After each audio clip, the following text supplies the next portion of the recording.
Hello everyone. NCERT series में एक बार फिर से आप सभी का स्वागत है।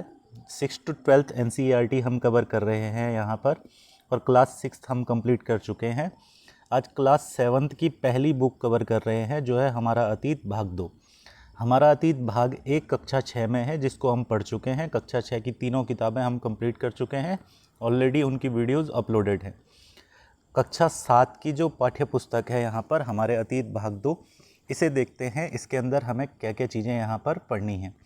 तो सबसे पहले इस बुक के अंदर आ जाएंगे तो हमारे पास यहाँ पर इंडेक्स दिया है। एक बार इंडेक्स को देखेंगे, विषय सूची में क्या क्या दिया गया है। जैसे यहाँ दिया गया है पहला चैप्टर, हजारों वर्षों के दौरान हुए परिवर्तनों की पड़ताल, नए राजा और उनके राज्य, दिल्ली के सुल्तान, मुग़ल साम्राज्य, शासक और इमारतें, नगर व्यापारी और शिल्पी जन, जनजातियाँ, खानाबदोश, एक जगह बसे हुए समुदाय, ईश्वर से अनुराग, क्षेत्रीय संस्कृतियों का निर्माण और 18वीं शताब्दी में नए राजनीतिक गठन। इस प्रकार से इस बुक के अंतर्गत हमारे पास टोटल यहाँ पर 10 चैप्टर दिए गए हैं, और आप देखेंगे तो इस बुक के अंदर 129 जो है वो टोटल पेज हैं। तो 2 से 3 पार्ट के अंदर हम इसको कवर करने वाले हैं। सबसे पहले देखते हैं यहाँ पर स्टार्टिंग का चैप्टर, पहला चैप्टर, जिसका नाम है यहाँ पर पहला चैप्टर हजारों वर्षों के दौरान हुए परिवर्तनों की पड़ताल। इस चैप्टर को समझने की कोशिश करते हैं, इसमें क्या क्या चीज़ें हमें समझनी है। तो देखिए, हिस्ट्री सबसे इम्पोर्टेंट होता है एनसीईआरटी पॉइंट ऑफ व्यू से, हिस्ट्री और ज्योग्राफी, क्योंकि पॉलिटिकल साइंस की ज़्यादा चीज़ें आपके पास बाद की क्लासेस में अच्छे से आती है। पहले आपको केवल बेसिक समझाया जाता है, और क्लास 6 7th में इतनी ज़्यादा चीज़ें जो है वो पॉलिटी की बुक में नहीं है। हाँ, हिस्ट्री और ज्योग्राफी में आपको ज़्यादा चीज़ें समझनी होती है, और यहाँ हमारे पास कुछ इम्पोर्टेंट चीज़ें जो है वो मौजूद होती हैं। तो यहाँ एक मानचित्र दिया गया है हमारे पास। ये सबसे पहले यहाँ से शुरू करते हैं चैप्टर को, जहाँ इसका परिचय दिया गया है। मानचित्र 1 और 2 पर नज़र डालिए। मानचित्र 1, अरब भूगोलवेता अल इद्रिसी ने 1154 में बनाया। यहाँ जो नक्शा दिया गया है वह उसके द्वारा बनाए गए दुनिया के बड़े मानचित्र का हिस्सा है, भारतीय उपमहाद्वीप को दर्शाता है। तो ये अल इद्रिसी के द्वारा बनाया गया मानचित्र है। उस समय पर मानचित्र 1 12वीं सदी के भूगोलवेता अल इद्रिसी ने बनाया था। ये दुनिया के नक्शे का एक हिस्सा, जिसमें भारतीय उपमहाद्वीप को दिखाया गया है। अब यहाँ पर मानचित्र 2 है हमारे पास। मानचित्र 2 में 18वीं सदी के आरंभ में गुलाम द लिस्ले के एटलस नूवो के अनुसार ये उपमहाद्वीप कुछ इस प्रकार से दिखाई दे रहा है। तो पहले इस प्रकार का मानचित्र यहाँ पर दिखाया गया है, और फिर मानचित्र 2 जो है वो इस प्रकार से यहाँ पर दिखाया गया है। मानचित्र 2 एक फ्रांसीसी मानचित्रकार ने 1720 में बनाया। ये दोनों नक्शे एक ही इलाके के हैं, मगर उनमें काफ़ी अंतर है। अल इद्रिसी के नक्शे में दक्षिण भारत उस जगह है जहां हम आज उत्तर भारत को ढूंढेंगे, और श्रीलंका का द्वीप उत्तर की तरफ है। तो अल इद्रिसी का ये नक्शा है, ये काफ़ी प्राचीन नक्शा है। इसमें प्रायद्वीपीय भारत उस तरफ है जहां आज उत्तर भारत का हिस्सा है, और श्रीलंका को हम उत्तर की तरफ देखते हैं। दूसरा यहाँ पर जो मानचित्र बनाया, जैसे आज हम मानचित्र देखते हैं, ये फ्रांसीसी मानचित्रकार के द्वारा बनाया गया है। अब हम आज उत्तर भारत को ढूंढेंगे, और श्रीलंका का द्वीप उत्तर की तरफ है। जगहों के नाम अरबी में लिखे गए हैं, उनमें से कुछ जाने पहचाने नाम भी हैं, जैसे उत्तर प्रदेश का कन्नौज। मानचित्र 2 पहले मानचित्र के बनने के लगभग 600 वर्षों बाद बनाया गया। यानी जो पहला मानचित्र है ये इस मानचित्र से 600 साल पहले बन चुका था, ये 600 साल बाद बना उससे। इसके अलावा मानचित्र इस काल अवधि में उपमहाद्वीप के बारे में सूचनाएं काफ़ी बदल गई। यह नक्शा हमें ज़्यादा परिचित लगेगा, उसमें विशेषकर तटीय इलाकों के बारीक ब्यौरे देखकर आश्चर्य होता है। यूरोप के नाविक तथा व्यापारी अपनी समुद्र यात्रा के लिए इस नक्शे का इस्तेमाल किया करते थे। तो आपको ये दोनों चीज़ें नोट कर लेनी है कि ये मानचित्र किस किसने बनाए थे। ये बहुत इंपॉर्टेंट क्वेश्चन है, पहले भी हमारे पास पेपर में पूछा जा चुका है। तो पहली बार जो मानचित्र यहाँ पर हमको दिखाया गया है ये अल इद्रिसी के द्वारा बनाया गया है। ये व्यापारी जो है व्यापार करने जब आते थे तो व्यापार के मार्गों के लिए इन मानचित्रों का प्रयोग करते थे। और दूसरा मानचित्र जो है वो यहाँ पर फ्रांसीसी चित्रकार ने बनाया है। तो ये आपको ध्यान रखना है कब कब ये मानचित्र बने और इसको ज़रूर नोट कर लेना है। इसके अलावा हम आगे देखेंगे कि इतनी ही महत्वपूर्ण एक बात यह है कि दूसरे युग तक मानचित्र अंकन का विज्ञान बहुत बदल गया था। इतिहासकार जब बीते युगों के दस्तावेजों और नक्शों और लेखों का अध्ययन करते हैं तो उनके लिए उन सूचनाओं के संदर्भों का उनकी भिन्न भिन्न ऐतिहासिक पृष्ठभूमियों का ध्यान रखना भी जरूरी होता है। नई और पुरानी शब्दावली। अगर समय के साथ साथ सूचनाओं के संदर्भ बदलते हैं तो भाषा और अर्थों के साथ साथ क्या होता है। ऐतिहासिक अभिलेख कई तरह की भाषाओं में मिलते हैं और ये भाषाएं समय के साथ साथ बहुत बदलती हैं। उदाहरण के लिए मध्य युग की फारसी आधुनिक फारसी भाषा भिन्न है। यह भिन्नता सिर्फ व्याकरण और शब्द भंडार में ही नहीं आई, समय के साथ साथ शब्दों के अर्थ भी बदल जाते हैं। उदाहरण के लिए हिंदुस्तान शब्द ही लीजिए, आज हम इसे आधुनिक राष्ट्र राज्य भारत के अर्थ में लेते हैं। 13वीं सदी में जब फारसी के इतिहासकार मिनहाज ए सिराज ने हिंदुस्तान शब्द का प्रयोग किया था तो उसका आशय पंजाब, हरियाणा, गंगा यमुना के बीच में स्थित इलाकों से था। उसने इस शब्द का राजनीतिक अर्थ में उन इलाकों के लिए इस्तेमाल किया जो दिल्ली के सुल्तान के अधिकार क्षेत्र में आते थे।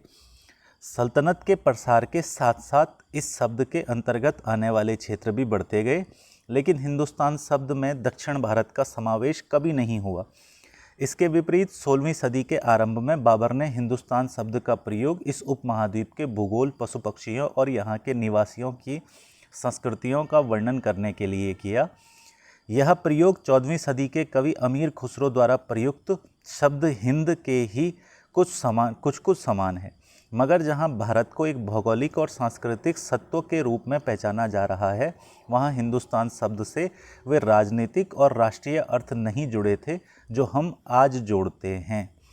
किसी भी शब्द का प्रयोग करने में इतिहासकारों को बहुत सावधान रहना चाहिए, क्योंकि अतीत में उन शब्दों के कुछ अलग ही अर्थ थे। उदाहरण के लिए विदेशी, जैसे सीधा साधा शब्द ही ले लीजिए, एक शब्द है विदेशी, इसको ही ले लीजिए। हमारे लिए आज इसका अर्थ होता है ऐसा व्यक्ति जो भारतीय न हो।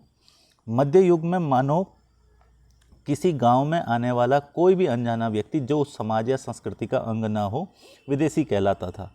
ऐसे व्यक्ति को हिंदी में परदेसी और फारसी में अजनबी कहा जाता है। इसलिए किसी नगरवासी के लिए वनवासी विदेशी होता था, किंतु एक ही गांव में रहने वाले दो किसान अलग अलग धार्मिक जाति परंपराओं से जुड़े होने पर भी एक दूसरे के लिए विदेशी नहीं होते थे। तो यहाँ पर जो है विदेशी शब्द का अर्थ भी समय के साथ साथ बदला है। अब हमारे पास पॉइंट है इतिहासकार और उनके स्रोत, इसे देखते हैं। इतिहासकार किस युग का अध्ययन करते हैं और उनकी खोज की प्रकृति क्या है, इसे देखते हुए वे अलग अलग तरह के स्रोतों का सहारा लेते हैं। उदाहरण के लिए पिछले साल आपने गुप्त वंश के शासकों और हर्षवर्धन के बारे में पढ़ा, हमने पिछली क्लास में पढ़ा था। इस पुस्तक में हम मोटे तौर पर 700 से 1750 ईस्वी तक लगभग 1000 वर्षों के बारे में पढ़ेंगे।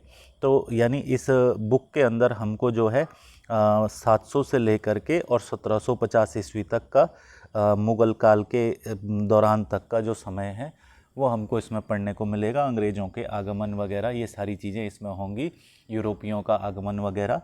इसके अंतर्गत जितना भी इतिहास भारत का आता है वो मध्यकालीन लगभग पूरा जो है वो इसमें समाहित है। इस काल के अध्ययन के लिए इतिहासकार जिन स्रोतों का प्रयोग करते थे, आपको बहुत सी बातें ऐसी मिलेंगी जो पिछले युग में वैसी ही चली आ रही हैं। इतिहासकार इस काल के बारे में सूचना इकट्ठी करने के लिए अभी भी सिक्कों, शिलालेखों, स्थापत्य, भवन निर्माण कला, लिखित सामग्री पर निर्भर करते हैं, पर कुछ बातें पहले से ही काफ़ी भिन्न हैं। इस युग में प्रमाणिक लिखित सामग्री की संख्या और विविधता आश्चर्यजनक रूप से बढ़ गई है।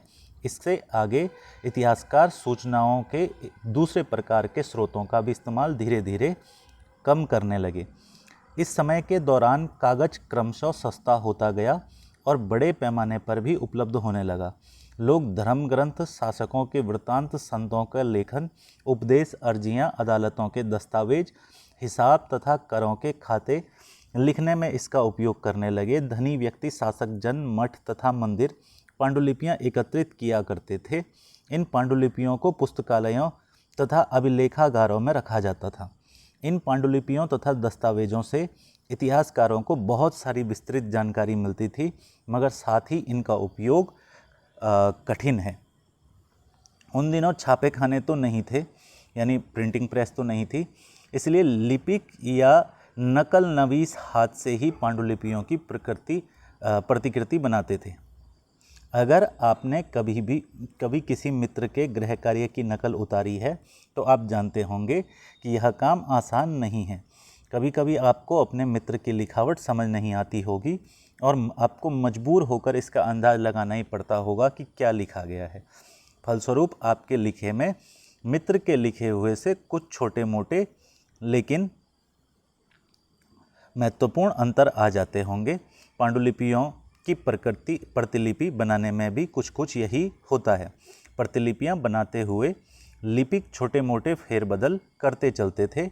कहीं कोई शब्द, कहीं कोई वाक्य, सदी दर सदी प्रतिलिपियों की भी प्रतिलिपियां बनती रहीं और अंततः एक ही मूल ग्रंथ की भिन्न भिन्न प्रतिलिपियां एक दूसरे से बहुत ही अलग हो गई।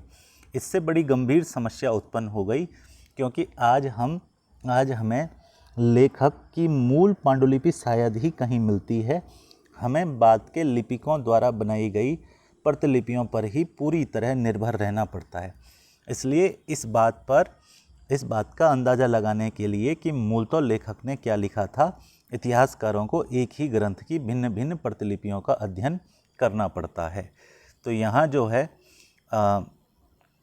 धीरे धीरे कागज़ के प्रयोग और उसकी प्रतिलिपि के संदर्भ में यहाँ पर दिया गया है।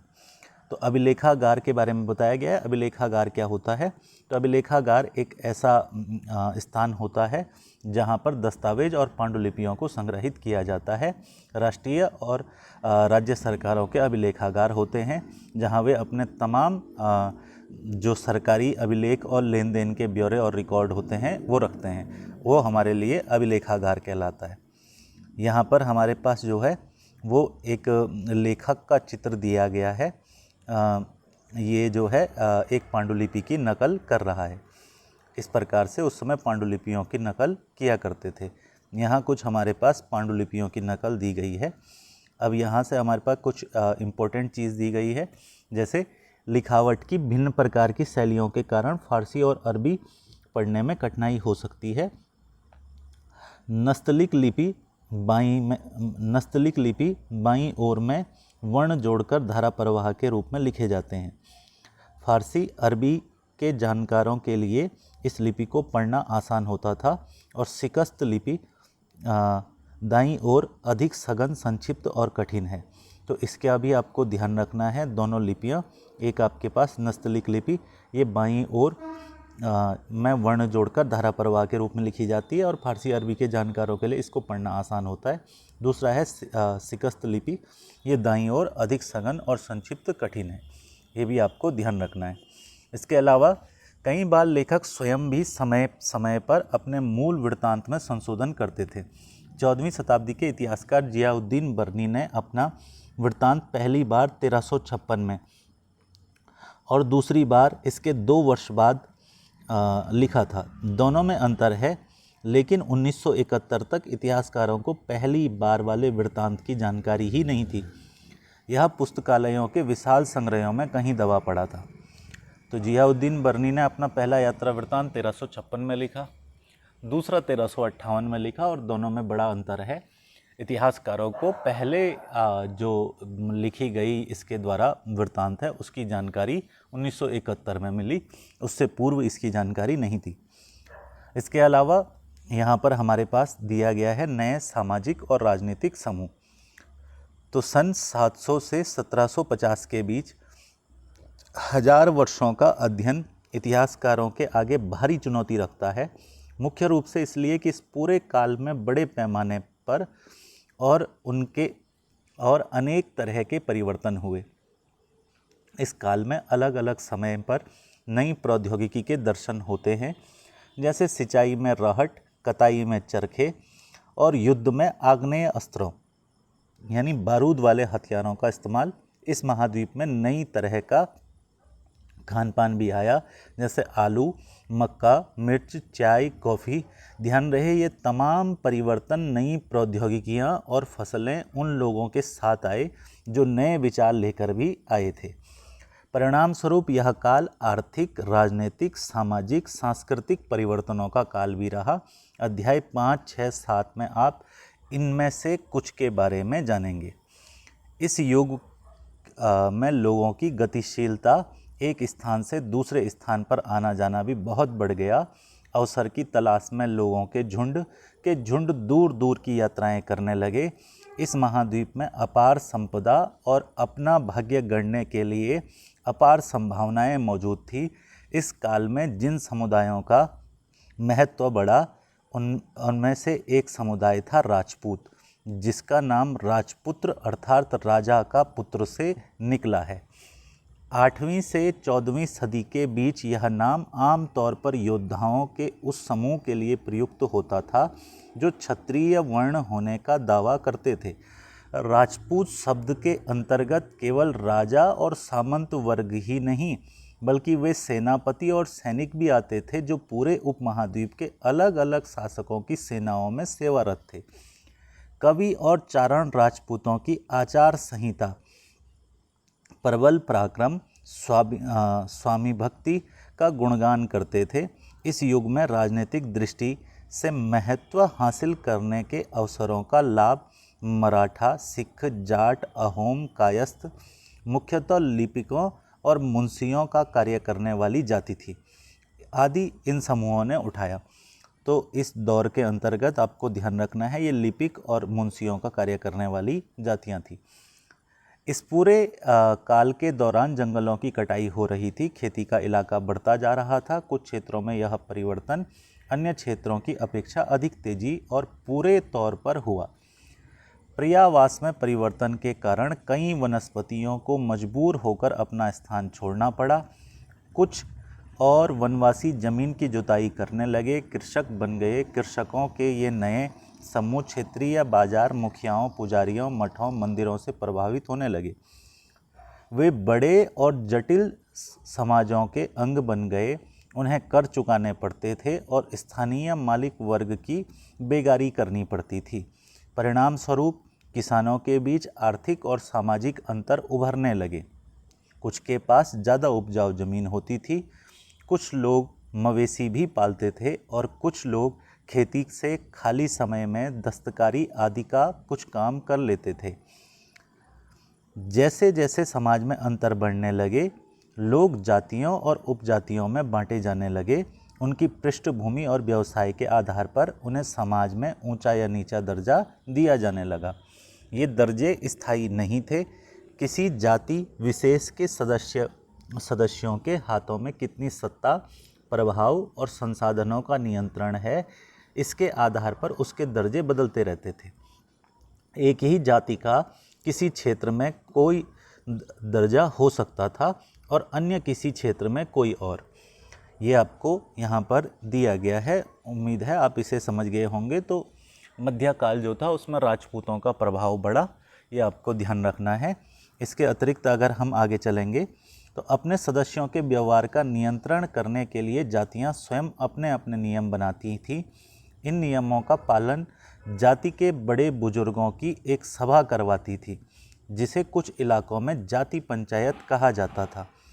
लेकिन जातियों का अपने निवास के गांवों के रीति रिवाजों का पालन भी करना पड़ता था। इसके अलावा कई गांवों पर मुखियाओं का शासन होता था। मिल मिलाकर वे किसी राज्य की एक छोटी इकाई भर होती थी। तो ये भी आपको ध्यान रखना है। इसके अलावा क्षेत्र और साम्राज्य, यहाँ हमारे पास क्षेत्र और साम्राज्य के बारे में दिया गया है।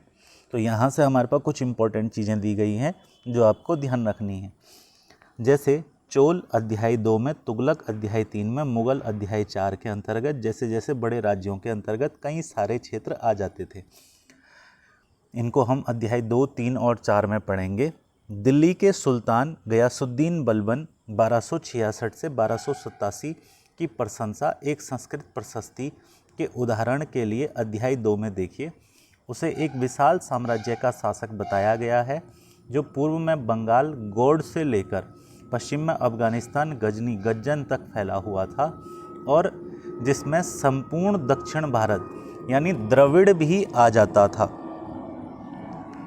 गौड़ आंध्र, केरल, कर्नाटक, महाराष्ट्र, गुजरात आदि भिन्न भिन्न क्षेत्र के लोग उसकी सेना के आगे पलायन कर जाते थे। इतिहासकार विजय अभियान के इन दावों को अतिशयोक्तिपूर्ण मानते थे। साथ ही वे यह समझने की कोशिश भी करने लगे रहते हैं कि शासक लोग इस उपमहाद्वीप के भिन्न भिन्न भागों पर अपने अधिकारों का उल्लेख क्यों करते रहते हैं। यहाँ पर जो है हमारे पास थोड़ा बहुत वर्णन दिया गया है, बेसिकली ये परिचय दिया गया है। ये सब हम आगे अगले चैप्टरों में पढ़ते रहेंगे। तो यहाँ एक पॉइंट दिया गया है, इसको जो है आपको नोट कर लेना है कि मिस्र के सिहाबुद्दीन उमरी द्वारा रचित मासलिक अल अबसर फी मामलिक अल अमसर के अनुसार मोहम्मद तुगलक के राज्यकाल में दिल्ली सल्तनत के अंतर्गत आने वाले प्रांत, तो ये सब जो है मोहम्मद बिन तुगलक के समय दिल्ली सल्तनत के अंदर आने वाले प्रांतों का वर्णन दिया गया है। जैसे कौन कौन से प्रांत उसके साम्राज्य में आ जाते थे। जैसे यहाँ पे स्विस्तान हो गया, उच्च हो गया, मुल्तान हो गया, कलानौर हो गया, लाहौर हो गया और समाना हो गया। जैसे सुरसुती हो गया, कोहराम हो गया, हाँसी हो गया, दिल्ली हो गया, बदायूं हो गया, कन्नौज हो गया, कड़ा, अवध, बिहार, लखनौती, जाजनगर, मालती। इसके अलावा गुजरात, देवगिरी, तेलंगाना, तेलंग, द्वार समुद्र, मालाबार, ये सभी क्षेत्र मोहम्मद बिन तुगलक के अधिकार क्षेत्र में आते थे। ये आपको पुस्तक का नाम ध्यान रखना है, सिहाबुद्दीन उमरी की पुस्तक मासलिक अल अबसर फी मामलिक अल अमसर, ये इसकी पुस्तक का नाम है, ये आपको ध्यान रखना है। इसके अलावा यहाँ दिया गया है भाषा तथा क्षेत्र। सन 1318 में कवि अमीर खुसरो ने इस बात पर गौर किया था कि इस देश के हर क्षेत्र की अलग भाषा है। सिंधी, लाहौरी, कश्मीरी, द्वार समुद्री दक्षिणी कर्नाटक में, तेलंगानी आंध्र प्रदेश में, गुजरी गुजरात में, माहबारी तमिलनाडु में, गोड़ी बंगाल में, अवधी पूर्वी उत्तर प्रदेश में और हिंदवी दिल्ली के आसपास के क्षेत्र में। अमीर खुसरो ने बतलाया कि इन भाषाओं के विपरीत एक भाषा संस्कृत भी है जो किसी विशेष क्षेत्र की भाषा नहीं है। यह एक प्राचीन भाषा है जिसे केवल ब्राह्मण जानते हैं, आम जनता नहीं। अमीर खुसरो द्वारा उल्लेखित भाषाओं की उन सूची बनाइए और एक सूची उन भाषाओं के नाम की बनाइए जो उनके द्वारा उल्लेखित क्षेत्रों में आज बोली जाती हैं। तो ये आपको यहाँ पर एक कार्य दिया गया है। इसके अलावा सन 700 तक कई क्षेत्रों के अपने भौगोलिक आयाम तय हो चुके थे।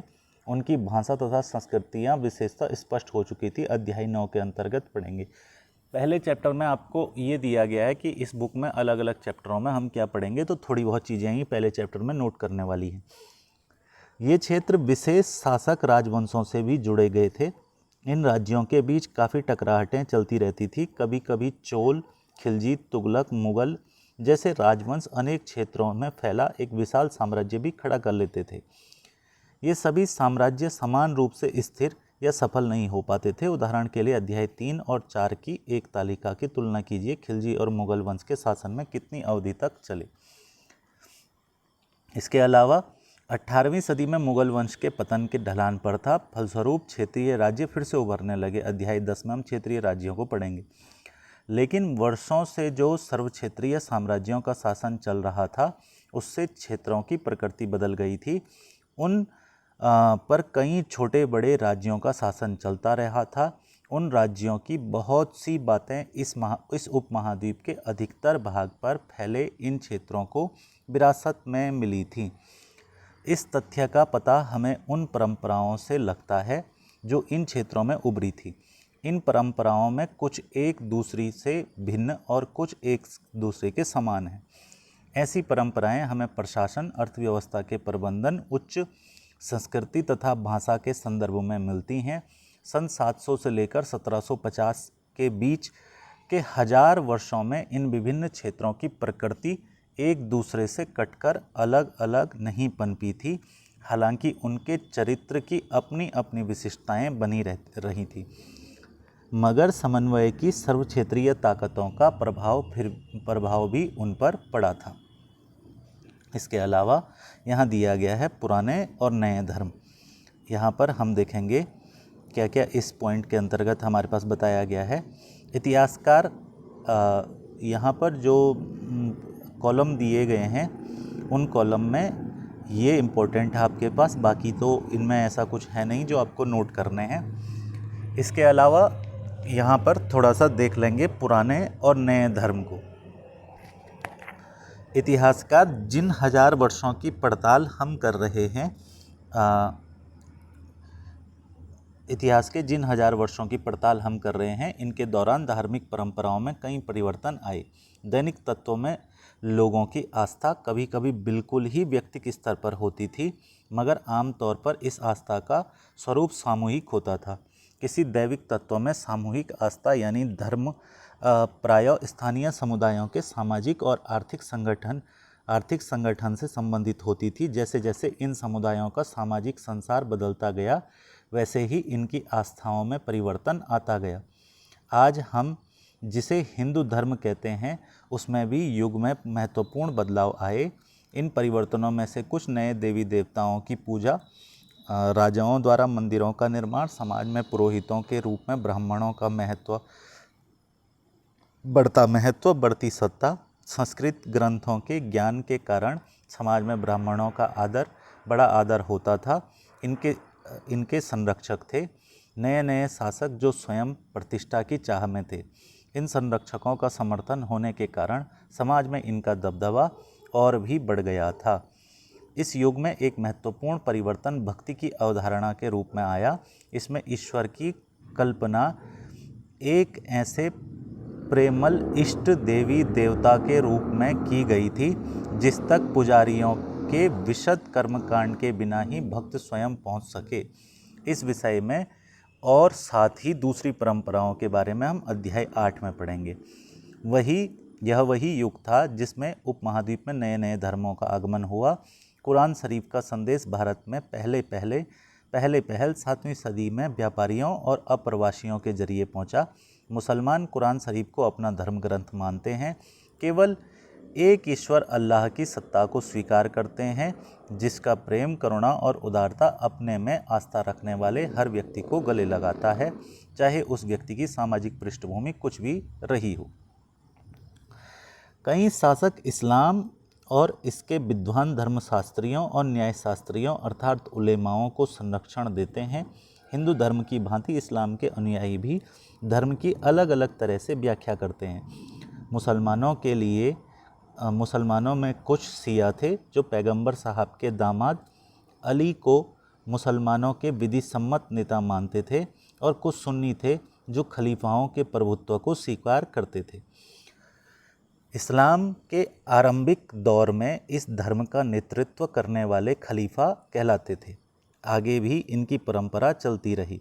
इस्लामी न्याय सिद्धांत, विशेषकर भारत में हनफी और शफी ऐसे सिद्धांत की विभिन्न परंपराओं के कई महत्वपूर्ण अंतर रहे। ऐसे ही धर्म सिद्धांतों तथा रहस्यवादी विचारों को लेकर भिन्नताएं देखने को मिलती हैं। तो इस पॉइंट के अंतर्गत आपको यहाँ पर एक तो ये चीज़ ध्यान रख लेनी है कि इस्लाम के बारे में दिया गया है। यहाँ पर जो एक मेन पॉइंट यहाँ पर हमको देखना है वो ये है कि यहाँ पर हमने देखा कि जैसे इस्लामी न्याय सिद्धांत भारत में हनफी और शफी जो है वो इस्लामी न्याय सिद्धांत हैं, ये आपको ध्यान रखना है।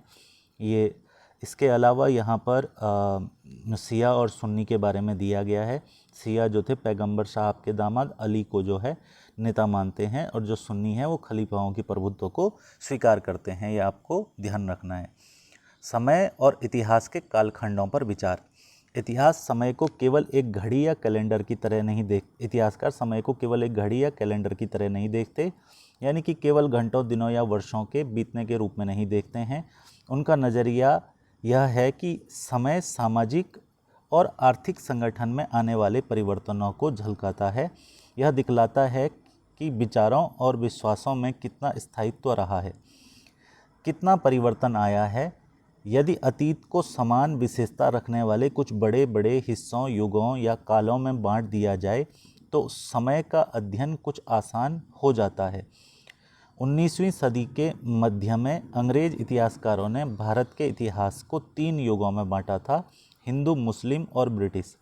यह विभाजन इस विचार पर आधारित था कि शासकों का धर्म ही एकमात्र महत्वपूर्ण ऐतिहासिक परिवर्तन होता है और अर्थव्यवस्था, समाज और संस्कृति में और कोई भी महत्वपूर्ण बदलाव नहीं आता। इस दृष्टिकोण में इस उपमहाद्वीप की अपार विविधता की उपेक्षा हो जाती थी। इस काल विभाजन को आज बहुत कम इतिहासकार ही स्वीकार करते हैं। अधिकतर इतिहासकार आर्थिक सामाजिक कारकों के आधार पर ही अतीत के विभिन्न कालखंडों की विशेषताएं तय करते हैं। पिछले साल आपने जो इतिहास पढ़े थे उसमें प्राचीन समाजों के कई प्रकारों का समावेश था, जैसे शिकारी, संग्राहक, प्रारंभिक दौर के कृषिकर्मी, शहरों गांवों के निवासी, प्रारंभिक दौर के राज्य और साम्राज्य। इस साल आप जो इतिहास में पढ़ेंगे प्रायः मध्यकालीन इतिहास कहा जाता है। इसमें आपको कृषक समाजों के विस्तार, क्षेत्रीय और साम्राज्यिक राज्यों के उदय, कभी कभी तो ग्रामवासियों और वनवासियों की कीमत पर प्रधान धर्मों के रूप में हिंदू धर्म, इस्लाम धर्म के विकास और यूरोप से व्यापारी कंपनियों के आगमन के बारे में और विस्तार से जानकारी मिलेगी।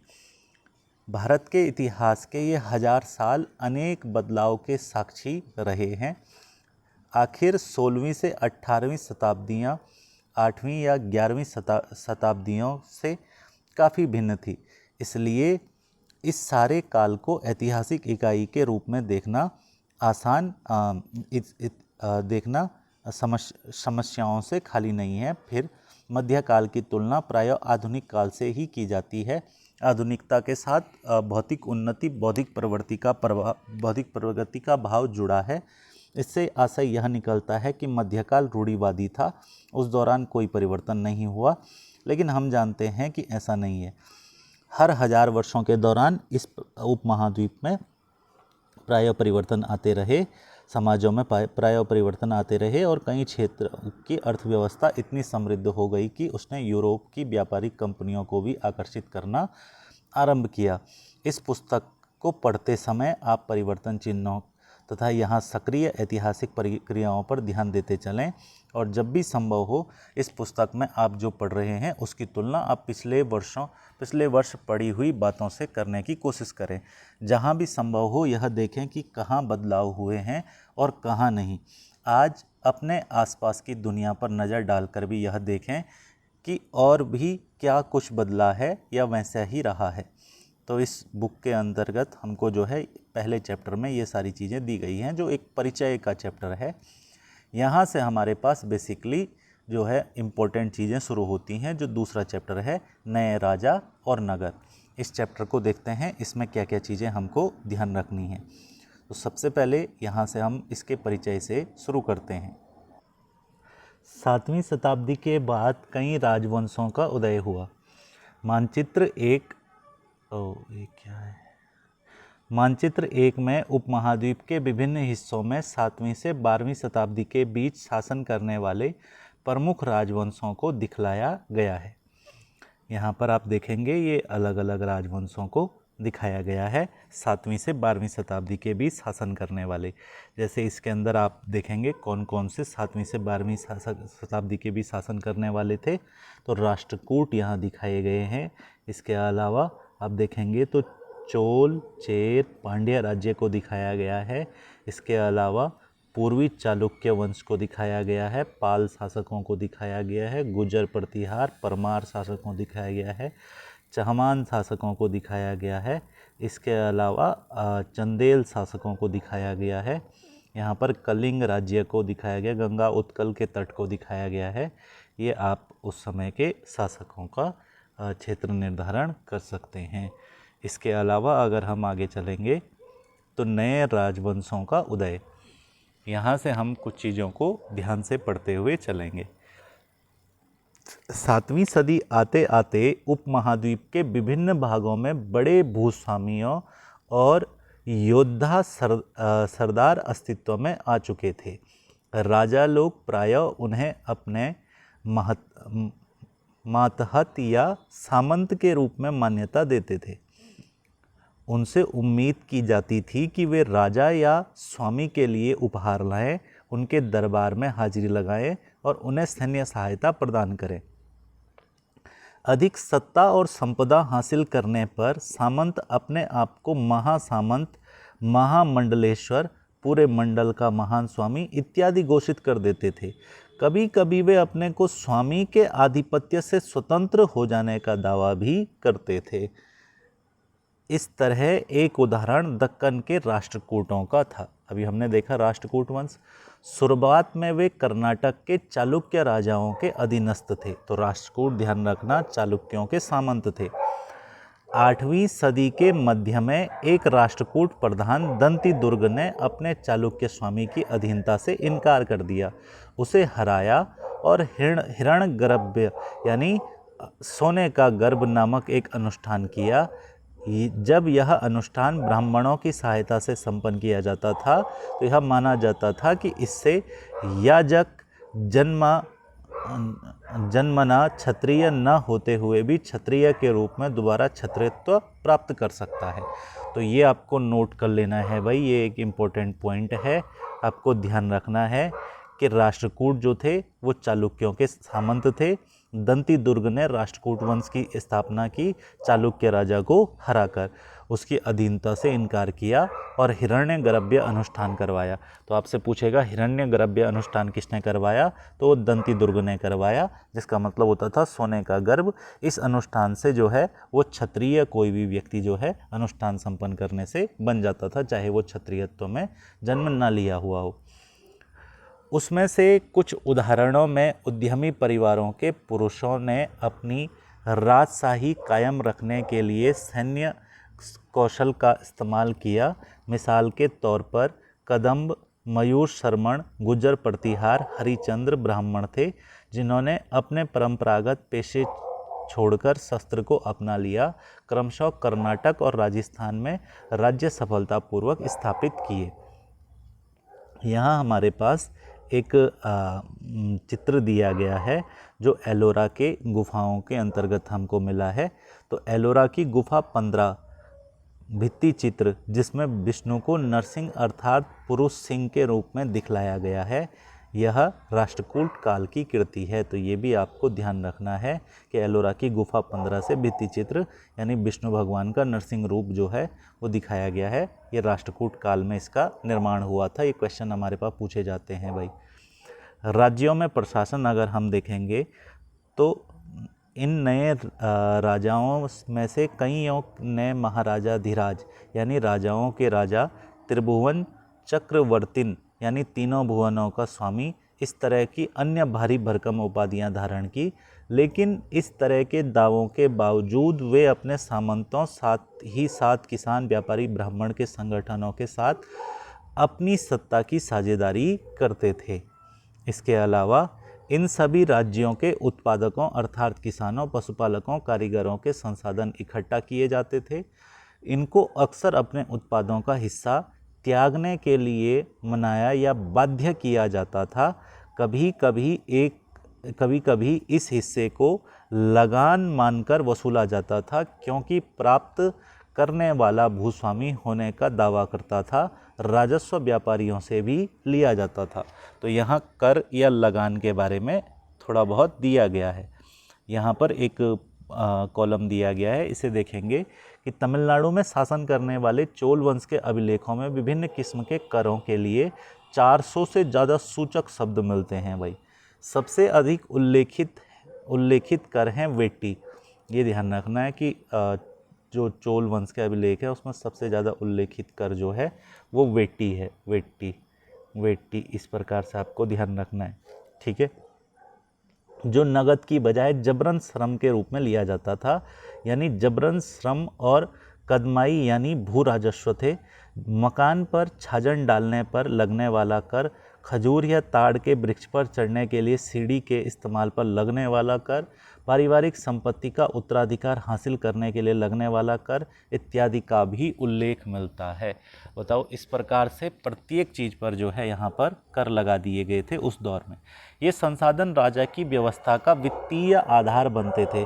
राजा क्योंकि जो है इन्हीं से अपनी आय निश्चित करता था, साथ ही मंदिरों और दुर्गों के निर्माण में भी ये पैसे इस्तेमाल होते थे। संसाधन उन युद्धों को लड़ने में भी इस्तेमाल होते थे जिनसे लूट की शक्ल में धन मिलने तथा जमीन और व्यापारिक मार्गों के प्रयोग की संभावनाएं बनती थी। इन पैसों का इस्तेमाल इन सभी जगह किया जाता था।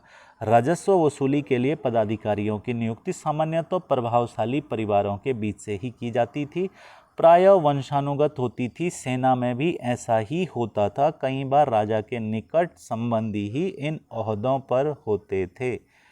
इसके अलावा प्रशस्तियाँ और भूमि अनुदान। प्रशस्तियों में ऐसे ब्यौरे होते हैं जो शब्दश सत्य नहीं भी हो सकते, लेकिन ये प्रशस्तियाँ हमें बताती हैं कि शासक खुद को कैसा दर्शाना चाहते थे। मिसाल के लिए सूरवीर विजयी योद्धा के रूप में ये विद्वान ब्राह्मणों द्वारा रची गई थी, जो अक्सर प्रशासन में मदद करते थे। तो प्रशस्तियों से भी हमको जो है यहाँ पर कुछ जानकारी मिलती है।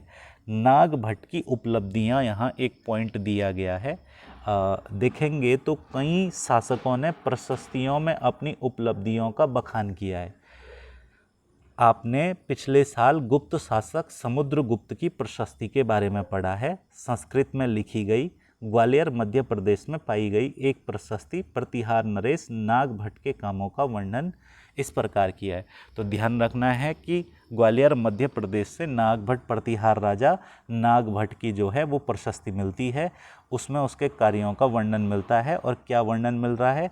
आंध्र सैंधव यानी सिंध, विदर्भ यानी महाराष्ट्र का हिस्सा, कलिंग यानी उड़ीसा का एक हिस्सा के राजा उनके आगे तभी धराशायी हो गए जब वे राजकुमार थे।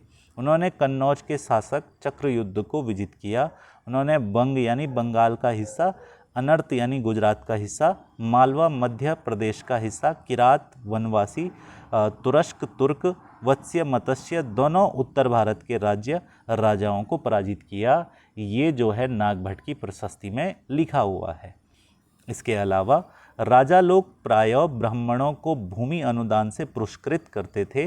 ये ताम्रपत्रों पर अभिलिखित होते थे। भूमि पाने वाले को दिए जाते थे। तो यहाँ दिया गया है कि राजा लोग ब्राह्मणों को भूमि अनुदान देते थे और ये ताम्रपत्रों में लिखे होते थे जो भूमि पाने वाले को दिए जाते थे। यहाँ पर एक हमारे पास चित्र दिया गया है। यह थोड़ा संस्कृत और थोड़ा तमिल में लिखा हुआ ताम्रपत्र है, जिसमें 9वीं सदी में एक शासक के द्वारा भूमि अनुदान दिए जाने का उल्लेख है। जिन कड़ियों से ये पत्र जुड़े हैं उन पर राजसी मुहर लगी हुई है। यहाँ पर आप देखेंगे तो इस पर मुहर वगैरह भी लगी हुई है। जो यह बतलाने के लिए है कि यह एक प्रमाणिक दस्तावेज है। तो ये एक तमिल और संस्कृत का मिला जुला दस्तावेज जो है वो मिला है। भूमि के साथ क्या क्या दिया जाता था? यह चोलों द्वारा दिए गए एक भूमि अनुदान के तमिल भाग का एक अंश है। इसके अलावा देखेंगे क्या लिखा गया है। चोल काल के समय हमने मिट्टी के बेंडे बनाकर साथ ही कांटेदार झाड़ियां लगाकर भूमि की सीमाओं को चिन्हित कर दिया है। इस भूमि पर ये चीज़ें फलदार वृक्ष, पानी, भूमि, बगीचे, फलोद्यान, पेड़, कुएं, खाली जगह, चारागाह, एक गांव, बाम्बी, चबूतरे, नहर, खाइयाँ, नदियाँ, दलदली जमीन, हौज, अन्नागार, मछलियों के तालाब, मधुमक्खियों के छत्ते और गहरी झीलें। जिसे यह भूमि मिलती है वह इससे कर वसूली कर सकता है। वह न्यायाधिकारों द्वारा जुर्माने के तौर पर लगाए गए कर वसूल कर सकता है। पान के पत्तों पर लगने वाला कर, बुने कपड़ों पर लगने वाला कर, वाहनों पर लगने वाला कर वसूल सकता है। वह पक्की ईंटों के ऊपर ऊपरी माले पर बड़े कमरे बनवा सकता है और बड़े और छोटे कुएं खुदवा सकता है, पेड़ और कांटेदार झाड़ियां लगवा सकता है, ज़रूरी हो तो सिंचाई के लिए नहर बनवा सकता है। उससे यह सुनिश्चित करना चाहिए कि पानी बर्बाद ना हो और तटबंधों का निर्माण हो।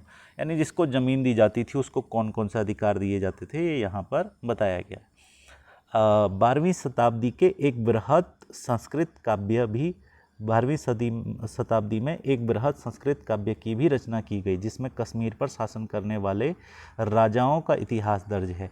इसे कलहण नामक एक रचनाकार ने लिखा था। कलहण ने अपना वृत्तांत लिखने के लिए शिलालेखों, दस्तावेजों, प्रत्यक्षदर्शियों का वर्णन किया।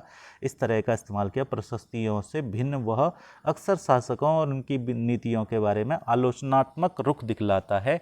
इसलिए 12वीं सदी के लिए यह असाधारण ग्रंथ था। यहाँ एक पॉइंट दिया गया है, धन के लिए युद्ध। आपने यह गौर किया होगा कि इनमें प्रत्येक शासक राजवंश का आधार कोई क्षेत्र विशेष था। वे दूसरे क्षेत्रों पर नियंत्रण करने का भी प्रयास करते थे। एक विशेष रूप से वांछनीय क्षेत्र था गंगा घाटी में कन्नौज नगर। गुजर प्रतिहार, राष्ट्रकूट, पाल शासक सदियों तक कन्नौज के ऊपर नियंत्रण को लेकर लड़ते रहे। क्योंकि इस लंबी लड़ाई में 3 पक्ष थे, इसलिए इतिहासकारों ने इसकी चर्चा त्रिपक्षीय संघर्ष के रूप में की है। ये मैंने आपको काफ़ी बार बताया है क्लास में कि त्रिपक्षीय संघर्ष गुर्जर प्रतिहार, राष्ट्रकूट और पाल शासकों के बीच में चला था।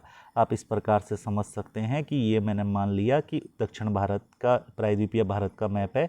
ये गुजरात वाले क्षेत्र में गुर्जर प्रतिहार शासन कर रहे थे, दक्षिण में राष्ट्रकूट राजा शासन कर रहे थे और बंगाल में पाल शासक जो है वो शासन कर रहे थे। बीच में था कन्नौज। तो तीनों ओर से कन्नौज पर आक्रमण हुआ। इसको कहते हैं हम त्रिपक्षीय संघर्ष। ये आपको ध्यान रखना है। आगे दिया गया है कि शासकों ने बड़े मंदिरों का निर्माण करवा कर भी अपनी सत्ता और संसाधनों का प्रदर्शन करने का प्रयास किया। इसलिए जब वे एक दूसरे राज्यों पर आक्रमण करते थे तो मंदिरों को भी अपना निशाना बनाते थे, जो कभी कभी बहुत अधिक संपन्न होते थे। आप अध्याय 5 में इसके बारे में पढ़ेंगे। अफगानिस्तान के गजनी का सुल्तान महमूद ऐसे शासकों में सबसे प्रसिद्ध है। उसने 997 से 1030 तक शासन किया। अपने नियंत्रण का विस्तार मध्य एशिया के भागों, ईरानों के उपमहाद्वीप, उत्तर पश्चिमी हिस्से तक किया।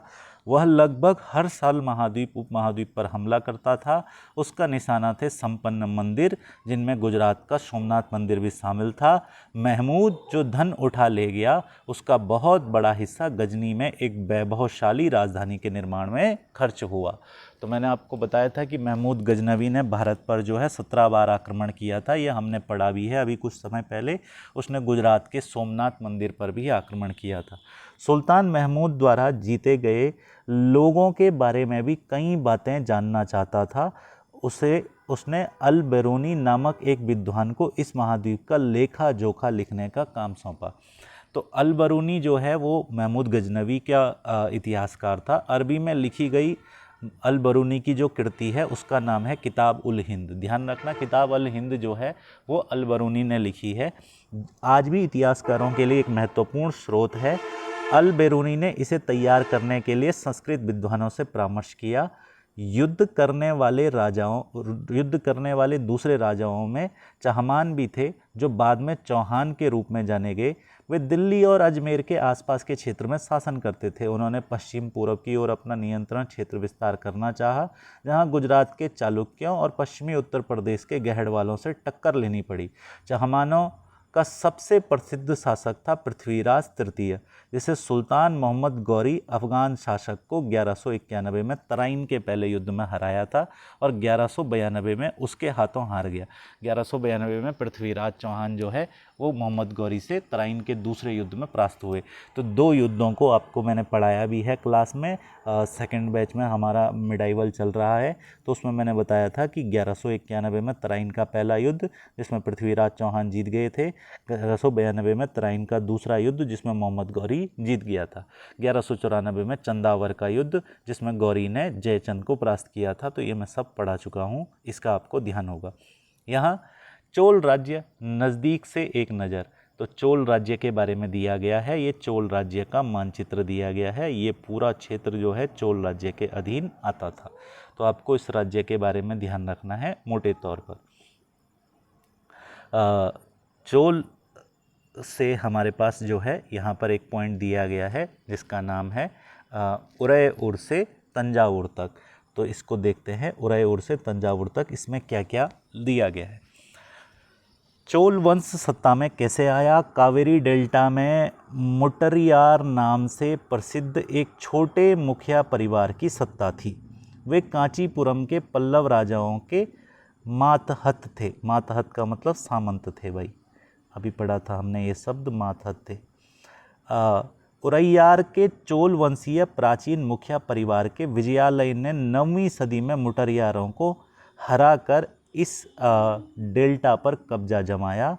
उसने वहाँ तंजावुर शहर और निशुंभ सूदनी देवी का मंदिर बनवाया।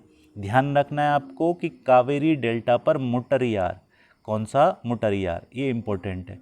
कावेरी डेल्टा पर मुटरियार जो थे, इस छोटे से परिवार की सत्ता थी। विजयालय ने उनकी सत्ता को हटाया और इस क्षेत्र में चोल वंश की नींव डाली, तंजावुर शहर की स्थापना की और निशुंभ सूदनी देवी का उसने मंदिर बनवाया था। विजयालय के उत्तराधिकारियों ने पड़ोसी इलाकों को जीता और उसका राज्य अपने क्षेत्रफल तथा शक्ति, उसका राज्य अपने क्षेत्रफल तथा शक्ति दोनों रूपों में बढ़ता गया। दक्षिण और उत्तर के पांड्यन पल्लव के इलाके इस राज्य का हिस्सा बना लिए गए। राजराज प्रथम जो सबसे शक्तिशाली चोल शासक माना जाता है, 985 ईस्वी में राजा बना, उसी ने इनमें से ज़्यादातर क्षेत्रों में अपने नियंत्रण का विस्तार किया। उसने साम्राज्य के प्रशासन का भी पुनर्गठन किया। राजराज के पुत्र राजेंद्र प्रथम ने उसकी नीतियों को जारी रखा। उसने गंगा घाटी, श्रीलंका तथा दक्षिण पूर्वी एशिया के देशों पर भी हमला किया। इन अभियानों के लिए उसने एक जल सेना भी बनाई थी। तो ध्यान रखना कि विजयालय के बाद ये सभी शासक बने। राजराज प्रथम शासक बना, शक्तिशाली चोल राजा माना जाता है। उन्हें ज़्यादातर क्षेत्रों पर अपना निर्माण किया, शासन का पुनर्गठन किया। राजराज के बाद उसका पुत्र राजेंद्र प्रथम जो है, उसने उसकी नीतियों को जारी रखा। यहाँ हमारे पास दिया गया है भव्य मंदिर और कांस्य मूर्ति कला। राजराज और राजेंद्र प्रथम द्वारा बनाए गए तंजावुर के गंगईकोंड चोलकापुरम में, इसकी कहानी भी मैंने आपको बताई थी, के बड़े मंदिर स्थापत्य और मूर्ति कला की दृष्टि से एक चमत्कार हैं। चोल मंदिर अक्सर अपने आसपास विकसित होने वाले बस्तियों के केंद्र बन गए थे। ये शिल्प उत्पादन के केंद्र थे। ये मंदिर शासकों और अन्य लोगों के द्वारा बनाई गई भूमि से भी संपन्न हो गए थे। इस भूमि की उपज उन सारे विशेषज्ञों का निर्वाह में खर्च होती थी जो मंदिर के आसपास रहते थे, उसके लिए काम करते थे। पुरोहित, मालाकार, बावर्ची, मेहतर, संगीतकार, नर्तक इत्यादि। दूसरे शब्दों में मंदिर सिर्फ पूजा आराधना के स्थान नहीं थे, वे आर्थिक, सामाजिक, सांस्कृतिक जीवन के केंद्र भी थे। मंदिर के साथ साथ जुड़े हुए शिल्पों में सबसे विशिष्ट था कांस्य प्रतिमाओं का निर्माण का काम। चोल कांस्य प्रतिमाएं संसार की सबसे उत्कृष्ट कांस्य प्रतिमाओं में गिनी जाती हैं। ध्यान रखना कि कांस्य की मूर्ति जो है वो चोल काल की सबसे उत्कृष्ट प्रतिमाओं में गिनी जाती हैं। ज़्यादातर प्रतिमाएं तो देवी देवताओं की होती थी, लेकिन कुछ प्रतिमाएं भक्तों की भी बनाई गई थी, ये भी आपको ध्यान रखना है। तो ये हमारे पास चोलकालीन कांस्य प्रतिमा है। कितनी सावधानी से उसे अलंकृत किया गया, इस पर गौर कीजिए। ऐसी प्रतिमा किस तरह बनाई जाती थी, देखो आप इस प्रतिमा को कितनी सावधानी से जो है यहाँ पर बनाया गया था। यहाँ अगर आप देखेंगे तो इस प्रतिमा में बारीक से बारीक जो है वो आपको नक्काशी देखने को मिलेगी। इस प्रकार से देखेंगे तो ये सभी चीज़ें हमें चोल काल में कांस्य की मूर्ति में, जबकि कांस्य को इस प्रकार से ढालना आसान नहीं था। अगर यहाँ पर हम देखेंगे तो कृषि और सिंचाई जो है वो एक पॉइंट दिया गया है। तो चोलों की कई उपलब्धियाँ कृषि में हुए नए विकासों के माध्यम से संभव हुई। मानचित्र 2, गौर कीजिए कि कावेरी नदी बंगाल की खाड़ी में मिलने से पहले कई छोटी शाखाओं में बंट जाती थी। ये शाखाएं बार बार पानी उछलती हैं, जिससे किनारों पर उपजाऊ मिट्टी जमा होती रहती है। शाखाओं का पानी कृषि विशेषतः चावल की खेती के लिए आवश्यक आर्द्रता भी मुहैया कराता है। हालांकि तमिलनाडु के दूसरे हिस्सों में कृषि पहले ही विकसित हो चुकी थी, पर 5वीं या 6वीं सदी में आकर ही इस इलाके में बड़े पैमाने पर खेती शुरू हो पाई। कुछ इलाकों में जंगलों को साफ किया जाना था और कुछ दूसरे इलाकों में ज़मीन को समतल किया जाना था। डेल्टा क्षेत्रों में बाढ़ को रोकने के लिए तटबंध बनाए जाने थे, जो पानी को खेतों तक ले जाने के लिए नहरों का निर्माण होना था। कई क्षेत्रों में एक साल में 2 फसलें उगाई जाती थी। तो ये आपको ध्यान रखना है, कृषि पहले यहाँ पर विकसित हो गई थी और बड़े पैमाने पर खेती वगैरह यहाँ शुरू हो गई थी। इसके अलावा ये तमिलनाडु में 9वीं सदी का एक जलद्वार यानी हौद से नदी की शाखाओं में पानी के प्रवाह के जरिए नियंत्रित किया जाता था, उसका एक चित्र हमारे पास यहाँ पर दिया गया है। कहीं जगहों पर फसलों की सिंचाई कृत्रिम रूप से करना जरूरी था। सिंचाई के लिए कई पद्धतियाँ अपनाई जाती थी। कुछ इलाकों में कुएं खोदे गए, कुछ अन्य जगहों में बारिश के पानी को इकट्ठा करने के लिए विशाल सरोवर बनाए गए। स्मरण रहे कि सिंचाई के काम में योजना की ज़रूरत होती है, जैसे श्रम संसाधनों का व्यवस्थित करना, इन कामों की देखरेख करना, यह तय करना कि पानी का बंटवारा कैसे किया जाए। ज़्यादातर नए शासकों साथ गांवों में रहने वाले लोगों ने इन गतिविधियों में सक्रिय रूप से दिलचस्पी दिखलाई। साम्राज्य और प्रशासन किस प्रकार संगठित था। किसानों की बस्तियां जो उर कहलाती थी, ये मैंने आपको शायद पहले भी बताया था, किसानों की बस्तियों को उर कहा जाता था, सिंचित खेती के साथ बहुत समृद्ध हो गई थी। इस तरह गांवों के समूहों को नाडु कहा जाता था। ग्राम परिषद नाडु न्याय करने और कर वसूलने जैसे कई प्रशासकीय कार्य करते थे। तो आपको ध्यान रखना, किसानों की बस्तियों को उर कहते थे। यहाँ पर जो गांवों का समूह होता है उसे नाडु कहा जाता था, और जो ग्राम परिषद और नाडु न्याय करने और कर वसूलने जैसे प्रशासकीय जो है वो कार्य करते थे। विल्लाल हमने पढ़े थे पीछे, विल्लाल जाति के बड़े भूस्वामियों को विल्लाल कहा जाता है, आपको पता है, मैंने आपको ये एक क्वेश्चन भी दिया था। जाति के धनी किसानों का केंद्रीय चोल सरकार की देखरेख में नाडु के कामकाज में अच्छा खासा नियंत्रण हासिल था। उनमें से कई धनी भूस्वामियों को चोल राजाओं ने सम्मान के रूप में मुवेंदवेलन 3 राजाओं को अपनी सेवाएं प्रदान करने वाला वेलन या किसान। भाई ध्यान रखना, जो 3 राजाओं को अपनी सेवाएं प्रदान करता था उसे मुवेंदवेलन कहा जाता था। ये आपको याद रखना है भाई, है ना। तो 3 राजाओं को अपनी सेवाएं देने वाले किसान को क्या बोलते थे? मुवेंदवेलन। अरियार क्या होता था? प्रधान जैसी उपाधियां थी। ये भी ध्यान आपको रखने हैं सभी नाम। भूमि के प्रकार देखेंगे यहाँ पर, तो ये बड़ा इम्पोर्टेंट है भाई, ये बहुत इम्पोर्टेंट है, आपको याद रखना है।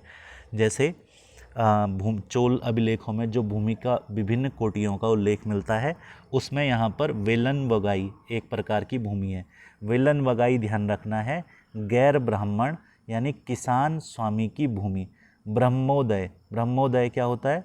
ब्राह्मणों को उपहार में दी गई भूमि। शाला भोग क्या होता है? किसी विद्यालय के रखरखाव के लिए भूमि। देवदान या तिरुन मटुक्कनी ये क्या होती है? तो ये मंदिरों को दी गई भूमि। या पल्ली चंदम क्या होती है? जैन संस्थानों को दान में दी गई भूमि। तो ये आप जरूर नोट करें, ये काफ़ी इम्पोर्टेंट है भाई। इसके अलावा हमने देखा कि ब्राह्मणों को समय समय पर भूमि अनुदान ब्रह्मोदय प्राप्त हुआ।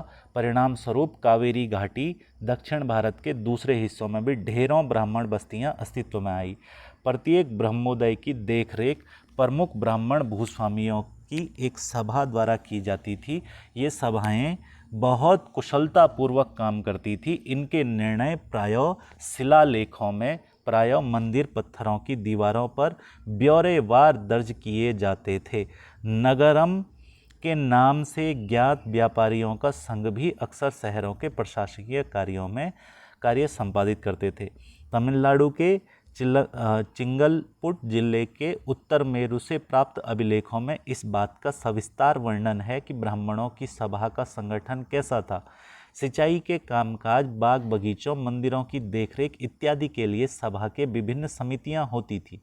इनमें सदस्य के लिए जो लोग योग्य होते थे उनके नाम तालपत्र के छोटे टिकटों पर लिखे जाते थे और मिट्टी के बर्तन में रख दिए जाते थे। किसी छोटे लड़के को हर समिति के लिए एक के बाद एक टिकट निकालने के लिए कहा जाता था। लॉटरी सिस्टम टाइप का जो है यहाँ पर चलता था, ये आपको ध्यान रखना है। इसके अलावा इस चैप्टर में दिया गया है हमारे पास अभिलेख और लिखित सामग्री। यहाँ उत्तर मेरु अभिलेख के अनुसार सभा की सदस्यता, तो सभा की सदस्यता के लिए इच्छुक लोगों को ऐसी भूमि का स्वामी होना चाहिए जहाँ से भू राजस्व वसूला जाता था। उनके पास ये शर्तें ध्यान रखना, उनके पास अपना घर होना चाहिए, उनकी उम्र 35-70 होनी चाहिए, उन्हें वेदों का ज्ञान होना चाहिए, उन्हें प्रशासनिक मामलों की अच्छी जानकारी और ईमानदार होना चाहिए। पिछले 3 सालों में किसी समिति का सदस्य रहा है और किसी अन्य समिति का सदस्य नहीं बन सकता। जिसने अपने या अपने संबंधियों के खाते जमा नहीं कराए वह चुनाव नहीं लड़ सकता, ये भी आपको ध्यान रखना है। अभिलेखों में राजाओं और शक्ति संपन्न पुरुषों के बारे में जानकारी मिलती है, लेकिन यह जानना खासा मुश्किल है। यह आपको ध्यान रखने हैं भाई कि जो सभा की सदस्यता है उसके लिए क्या क्या शर्तें थी, है ना। उसके पास घर होना चाहिए, 35-70 उम्र होना चाहिए, वेदों को पढ़ने की जानकारी होनी चाहिए, प्रशासनिक मामलों की जानकारी होनी, ये ज़रूर नोट करें आप। इसके अलावा आप यहाँ पे देखेंगे तो हमारे पास मर्दों जीवन कैसा था 12वीं शताब्दी में तमिल कीर्ति पेरियार पूर्ण का एक उदाहरण है। तो जो कैसा जीवन इस समय पर मर्दों और साधारण मर्दों और औरतों का था वो यहाँ पर दिया गया है, देख लेते हैं फटाफट। अरनूर की सरहदों की फूस पुरानी छाजनों वाली छोटी छोटी झोपड़ियों से अंटा पड़ा पुलाया ऐसा समूह जिसने ब्राह्मणों और वेलाल प्रतिष्ठित समाज के बाहर मानते थे। पुलाया ध्यान रखना इसका भी। लोगों का एक ऐसा छोटा सा पुरवा था जिसमें ओछे किस्म के पेशे में लगे खेतिहर मजदूर रहते थे। चमड़े की पट्टियों से घिरे हुए झोपड़ियों में आहतों के छोटे मुर्गे मुर्गियों के झुंड घूमते रहते थे। गहरे रंग के बच्चे जो काले लोहे के कंगन पहने हुए थे छोटे पिल्लों को उठाए उछलते चल रहे थे। मारूद पेड़ों की छाया एक मजदूरनी ने अपने बच्चों को चमड़ों की चादर में लपेटकर सुला दिया। ये आपको ध्यान है, इस प्रकार का उनका कुछ जीवन था। थोड़ा बहुत आपके पास यहाँ पर काम की चीज़ें दी गई है। आगे देखेंगे ताग वंश का युग चीन में। एक अन्यंत्र एक बिंदु दिया गया, चीन के ताग वंश के तहत एक साम्राज्य स्थापित हुआ। ताग वंश था भाई कहीं चीन में, जो लगभग 300 वर्षों तक 7वीं से 10वीं सदी तक सत्ता में रहा। इसकी राजधानी सियान दुनिया के सबसे बड़े नगरों में से एक थी, जहां तुर्की, ईरान, भारतीय, जापानी और कोरियाई आया जाया करते थे। तांग साम्राज्य परीक्षा के माध्यम से नियुक्ति की गई और नौकरशाही द्वारा प्रशस्त होता था। ये नोट करना है भाई, आपको पूछ लेगा कौन से वंश में ऐसा होता था, तो तांग वंश ये चीन में था। या यही पूछ लेगा कि तांग वंश कहाँ प्रचलित था भाई, जिसका राजधानी दुनिया के सबसे बड़े नगरों में से एक थी सियान।